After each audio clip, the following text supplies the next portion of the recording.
Bonjour à tous. Alors je fais cette vidéo parce que la prière est quelque chose de sacré et que j'ai tendance à trouver, et j'observe ça de plus en plus aujourd'hui, que sur YouTube, il y a de plus en plus de miniatures. Les miniatures, c'est les petites photos qui s'affichent à côté des titres des vidéos, donc c'est la vidéo, avec marqué prière efficace, prière puissante, prière de délivrance, prière pour débloquer toute situation, prière pour absolument tout et surtout l'utilisation du mot puissant. Prière puissante, voilà. J'ai deux choses à dire. La première, c'est concernant toutes ces chaînes YouTube qui utilisent cette manière d'attirer les personnes à leurs vidéos en proposant dans la miniature du contenu qui est très attrayant. Quand on voit prière puissante, on a envie d'y aller parce que puissante, c'est quelque chose qui ça marche, ça veut dire que ça marche vraiment. Efficace, pareil, ça veut dire que ça marche vraiment. Donc je voulais dire à ces youtubeurs, faites attention à l'utilisation de la prière. Vous avez entre les mains un outil d'évangélisation qui est Internet et YouTube et qui s'adresse à absolument tout le monde. La prière est de base puissante puisqu'elle s'adresse à Jésus-Christ, à Dieu, à l'Esprit Saint. La prière, il ne peut pas y avoir une prière plus puissante qu'une autre. Voilà. Il y a des prières pour certaines situations, il y a des prières écrites par des saints, il y a des prières à notre ange gardien, il y a des prières pour plein de choses. Mais la prière est puissante par définition, puisqu'elle s'adresse à la puissance même. Donc on pourrait se dire que parce que de fait une prière c'est puissant, on peut le dire partout. Sauf qu'on sait très bien l'intention qu'il y a derrière, et c'est le plus important, c'est que quand on met ça, c'est pour avoir des clics sur les vidéos. Je ne remets pas en cause le contenu, je ne vais pas aller tout vérifier. Ce que je sais, c'est que ça pullule énormément en ce moment. Je vois le nombre de vues sur ces vidéos, et je me dis, attention, la prière, c'est pas quelque chose qu'on peut annoncer en disant ce n'est pas une formule magique, ce n'est pas de la magie. Donc soyons vigilants, faisons attention à ça. Vous avez entre les mains un outil d'évangélisation et vous ne pouvez pas vous en servir comme bon vous semble en quelque sorte, surtout quand vous annoncez le message du Christ. D'ailleurs, il faut annoncer le Christ et le reste n'est que artifice, si j'ose dire, parce que le message d'évangélisation, ce n'est pas simplement la prière de guérison et c'est terminé, c'est d'annoncer le Christ à travers des prières. Voilà, donc je suis personne pour donner des leçons à qui que ce soit. En revanche, au contraire, il faut attirer les gens de manière honnête en annonçant le Christ. Ce n'est pas avec des formules magiques et des prières puissantes que... Alors peut-être que ça attire des personnes, hein, je ne sais pas. En tout cas, moi, ça ne m'attire pas. Et quand je discute avec mon entourage, ils ont les mêmes sentiments que moi. Et mon entourage, c'est des amis de mon âge, des personnes avec qui je parle souvent, parce que forcément on parle de YouTube, vu que j'ai une chaîne YouTube importante sur les réseaux et que voilà, il faut en parler. Et donc j'ai souvent ce retour-là de dire que oui, mais sur YouTube, il y a quand même des choses assez poussiéreuses. Et quand je vois certains graphiques, je me dis oui, c'est vrai.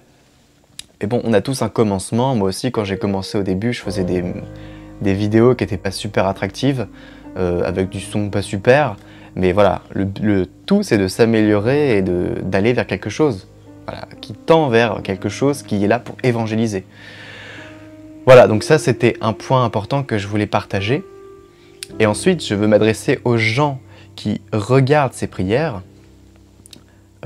Soyez vous aussi vigilants à ce que vous regardez. Je ne vais pas dire les noms des chaînes, elles font pratiquement toutes ça malheureusement. Il faut être vigilant par rapport au contenu que vous visionnez. Pourquoi? Parce que c'est du contenu qui a un sens. La prière de guérison, voilà, protection, délivrance, guérison, tout ça, c'est des prières qui fonctionnent très très bien sur Internet. En fait, vous allez voir. J'ai lu aussi, hein, j'apprends comme vous, c'est une interview dans le journal La Croix, faite avec le père Bernard Maït. Je ne sais pas trop comment ça se prononce. Et voilà, je cite l'interview. « Beaucoup de prières de délivrance ou de guérison circulent informellement entre les équipes, mais la plupart ne sont pas ajustées d'un point de vue théologique, ecclésial ou spirituel. Elles font appel à une anthropologie religieuse obsolète liée au XIXe siècle comme des prières adressées à des anges ou à des saints réputés efficaces. où l'accent est davantage mis sur le combat entre le bien et le mal que sur le salut en Jésus-Christ. Premier élément, la prière doit toujours déjà s'inspirer de la parole et être menée à Jésus-Christ. Si elle ne mène pas vers Jésus-Christ, mais qu'elle mène plutôt vers un combat entre le bien et le mal et la protection des anges et tout ça, c'est quelque chose qui sonne un peu faux. Donc premièrement, il faut être vigilant à la prière que vous écoutez. Et le pape nous donne un élément aussi, c'est qu'il dit « La prière n'est pas une baguette magique, elle aide à garder la foi, à faire confiance à Dieu, même si nous ne comprenons pas ce qu'il veut et qu'elle peut nous sembler inefficace. » Donc le tout dans la prière, et il souligne bien que c'est la persévérance. Voilà. Dire une prière comme une formule magique, paf, c'est bon, ça va se réaliser, ou même la répéter plusieurs fois, si la prière n'est pas approuvée par l'Église, il faut être vigilant. Et ce que j'ai compris avec cette interview du père Bernard Meite, avec les autres lectures, avec le témoignage de prêtres exorcistes, parce que je m'intéresse beaucoup à ces sujets-là, c'est qu'il faut il faut être vigilant et conscient. Et donc, quand on a besoin d'une prière de délivrance, de protection, de guérison, l'Église a mis en place un cadre pour ça, parce que c'est des situations en fait qui peuvent mener et qui peuvent faire le commerce de certaines personnes. Je ne parle pas des chaînes YouTube, je ne parle pas que des chaînes YouTube, je parle de tout ce qui est voyance, cartes, tout ça. Il faut faire très attention, l'Église a mis en place quelque chose de très performant et je ne sais pas pourquoi ça ne se sait pas. Mais pour la prière de guérison, le sacrement des malades, c'est quelque chose de très puissant et il y a eu une vidéo qui est sortie sur Catoglade dernièrement qui parlait de ça, je la mets en description. C'est le sacrement des malades qui permet d'accompagner, de donner la force à la personne pour surmonter sa maladie, sa souffrance, mais ce n'est pas magique. C'est fait avec le Seigneur, c'est un sacrement qui est donné par le prêtre. Et deuxième cadre, c'est pour les prières de protection et délivrance, c'est surtout les prêtres exorcistes. Et il y a des soirées qui sont faites pour couper tout lien. Je sais qu'il y a l'évêque de Paris, Monseigneur Aupetit, qui faisait ça à Paris. Il y a d'autres diocèses qui font ça. C'était des veillées, pas des soirées, pardon, des veillées dans lesquelles il y avait des prières de délivrance. Il y avait des groupes qui se faisaient avec des prières de délivrance et il y avait vraiment, c'était liturgiquement fondé, voilà. Donc c'est des choses officielles, encadrées par l'Église. Vous devez aller voir en fait votre prêtre ou un prêtre qui va vous orienter vers une personne qui est peut-être l'exorciste ou une équipe qui assiste l'exorciste du diocèse, parce que dans tous les diocèses, il est censé avoir un exorciste. Donc ces prêtres ont un livre avec la liturgie des délivrances à l'intérieur, et donc ils ont absolument tous les outils nécessaires pour vous aider. Donc ne faites pas confiance à tout ce qui vous entoure pour ça, allez directement voir l'Église. C'est le chemin le plus sûr, le chemin le plus simple aussi. Contactez un voyant, tirez des cartes, faire des prières bizarres, abstenez-vous-en, sérieusement, et partagez-le autour de vous, tout ça c'est dangereux, ne faites pas ça.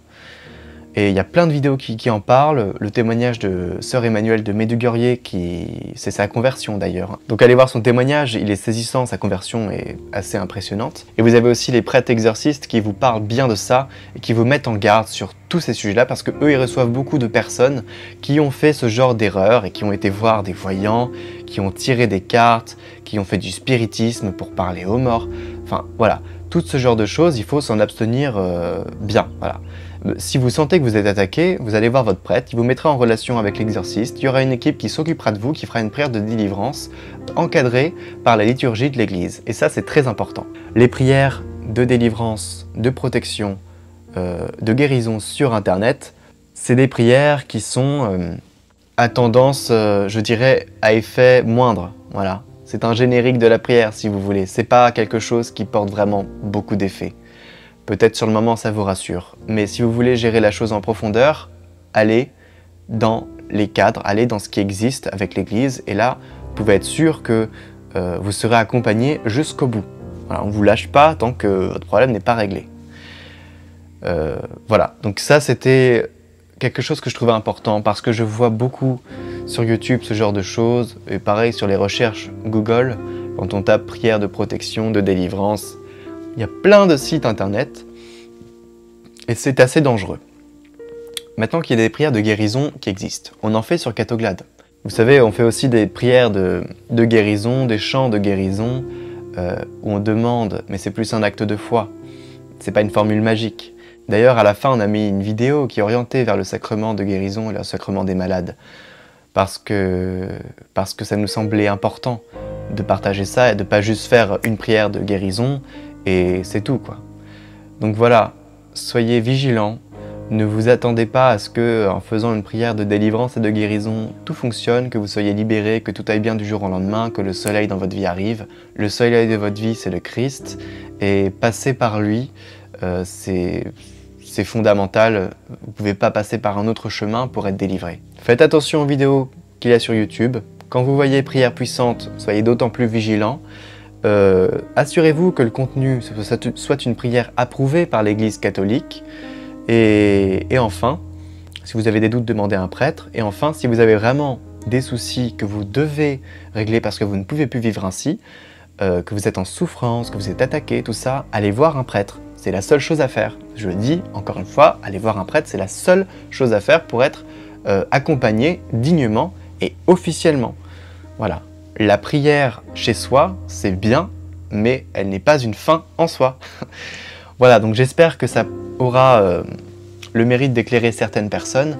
J'espère que ceux à qui je me suis adressé au tout début de cette vidéo, c'est-à-dire les youtubeurs, les personnes qui ont des sites internet qui font ce genre de contenu et qui appâtent en quelque sorte les gens avec ce genre de miniatures, ne vont pas m'en vouloir parce que tout simplement mon état de conscience me disait qu'il fallait absolument le faire parce que je voyais beaucoup de contenu comme ça et en tant que youtubeur et que je vois que d'autres youtubeurs font ça, je me dis que c'est un peu mon devoir de leur dire aussi, même si je suis peut-être personne, qu'il faut être vigilant parce qu'on évangélise, on s'adresse à des gens, on s'adresse à des âmes, que notre but c'est l'évangélisation, l'annonce du Christ, d'accord, à travers les évangiles, que le surplus n'est que de la petite matière. Et j'espère qu'ils ne vont pas m'en vouloir parce que mon but c'est vraiment de sauver les âmes et d'être le plus clair possible par rapport à l'annonce de l'évangile. Tout ce qui est poussiéreux, tout ce qui est étrange, tout ce qui est bizarre, tout ce qui n'attire pas à la lumière, ça me dérange. Et voilà, c'était quelque chose que je devais faire. Donc ne m'en voulez pas, ce n'est pas contre vous. Mais en tout cas, j'espère que vous avez entendu ce message, que vous allez peut-être réagir. Et voilà, je vous souhaite de continuer à évangéliser. Et je voulais m'adresser aussi à toutes les personnes, à toute l'audience de ces vidéos, qui sont plusieurs centaines de milliers à chaque fois sur les vidéos. Faites attention au contenu que vous visionnez. Ça peut être une chaîne catholique, elle peut partager des prières qui sont douteuses, qui ne sont pas approuvées par l'Église, ou que sais-je. Voilà, donc cette vidéo est terminée maintenant. Je vous mets le lien en description des vidéos qui expliquent cela, qui peut-être vous éclaireront un peu plus que moi, parce que moi, je n'ai pas la connaissance. Et donc, vous pourrez voir avec plus de détails certains sujets, notamment des vidéos avec des exercices qui parlent de ça beaucoup mieux que moi. Voilà, donc je vous souhaite à tous une bonne semaine. J'espère que vous n'en voulez pas. Ce n'est pas une vidéo pour vous reprocher quoi que ce soit, c'est une vidéo pour vous mettre en vigilance. Voilà, donc je vous souhaite une très bonne semaine et soyez sains. Écoutez la parole du jour chaque jour sur Catoglade.